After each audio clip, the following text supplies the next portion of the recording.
Benim çok sevdiğim bir alıntı var. Kuşlar uçar, balıklar yüzer, çocuklar oynar. Gary Landreth'ın çok sevdiğim bir cümlesi bu. Buna bir şey eklemek istiyorum ben bugün. Kuşlar uçar, balıklar yüzer, çocuklar oynar ve çocuklar ağlar. Bir şey daha ekleyeyim, insanlar ağlar. Bir şey daha ekleyeyim, insanlar ağlasa keşke. Biraz ağlamak üzerine konuşalım. Çocukların duygusal olarak çok yüksek bir yere çıktıklarında kendilerini baş edebilecekleri bir yere indirmelerinin uzunca bir süre tek yolu ağlamak. Çünkü çocuklar biz yetişkinler gibi, hatta buraya bir parantez açayım, biz yetişkinler de her zaman bunu yapamıyoruz. Ama yapabilen yetişkinlerden bahsediyorsak eğer, biz yetişkinler gibi sofistike cümlelerle ne hissettiklerini anlatabilme gibi bir becerileri henüz yok. Zor bir şeyin içinden geçerken, duygusal olarak çok yüksek bir yerdelerse, dengelenmek için yapabilecekleri tek şey ağlamak. Şu cevabı çok sık duyuyorum ben bu cümleyi kurduğumda.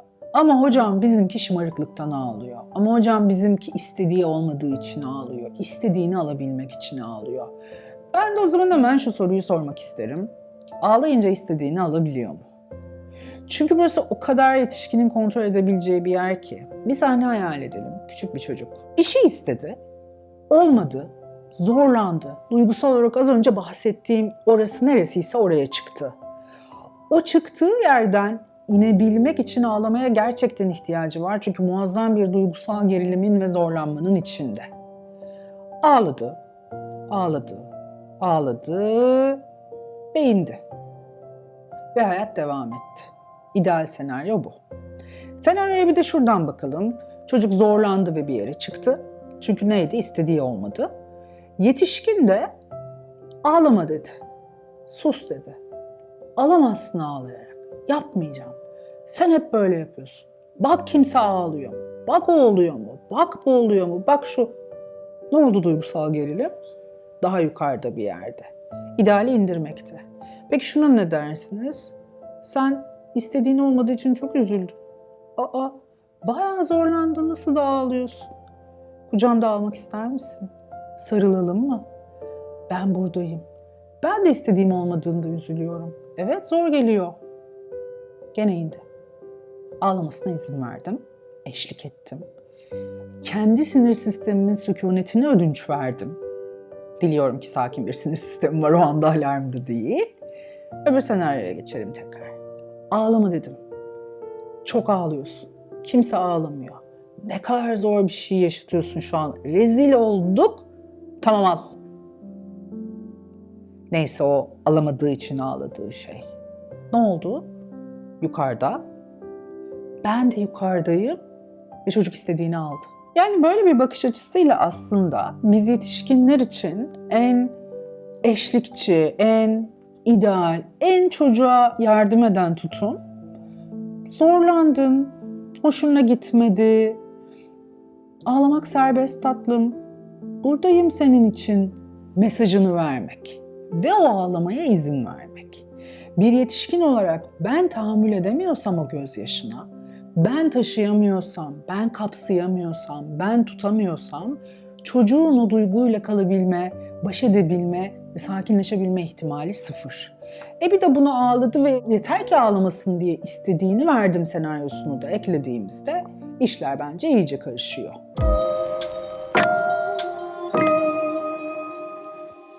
Böyle bir çocuk herkesindir gibi bir tavır olabiliyor sokaklarda, değil mi? Yani çocuk ağlıyor. Bebeğin belki sükunetle eşlik ediyor o zorlanmaya. Ama dışarıdan biri geliyor ve ebeveyne müdahale edebiliyor. Ağlatma çocuğu, ne istiyorsa yap diyebiliyor. Ya da çocuğa müdahale edebiliyor. Çocuğum üzme anneni babanı, hadi bakayım uslu çocuk ol, çiçek ol falan gibi tabirler var ya.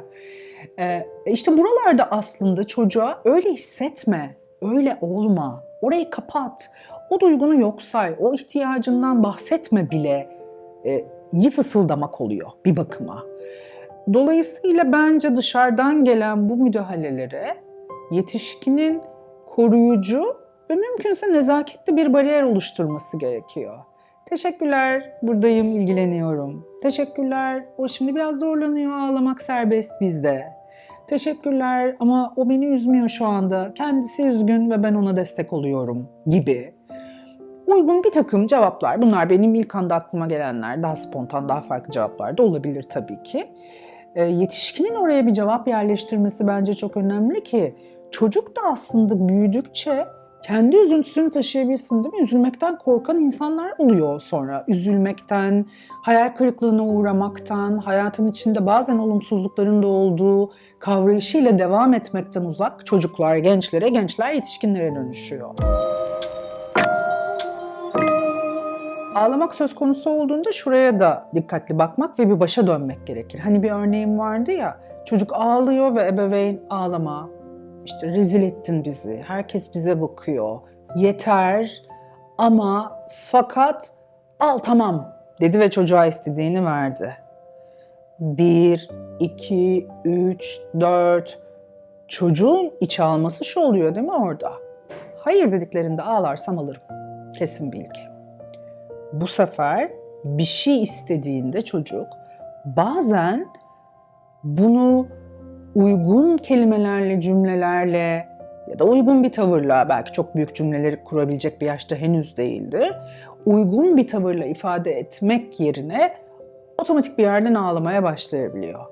Otomatik bir yerden yetişkinin utancı tetikleniyor, otomatik olarak çocuk istediğini alıyor ve sonuç aslında hiç istemediğimiz bir yere gidiyor, değil mi? Her durumda ve koşulda ağlayan çocuklar, çaresizlikten ve utançtan çok zor bir yerde duran ve çareyi tamam al hadi'lerde bulan yetişkinler. Peki gelen o ebeveyn utancı, o yetişkin zorlantısı, eyvah seyirciliyim ben şu anda ve çocukta bir çeşit uzantımız değil mi? Temsil eden biri ve ben sanki ağlıyorum, ben sanki tutturuyorumcasına içeriden bu deneyimi yaşama hali.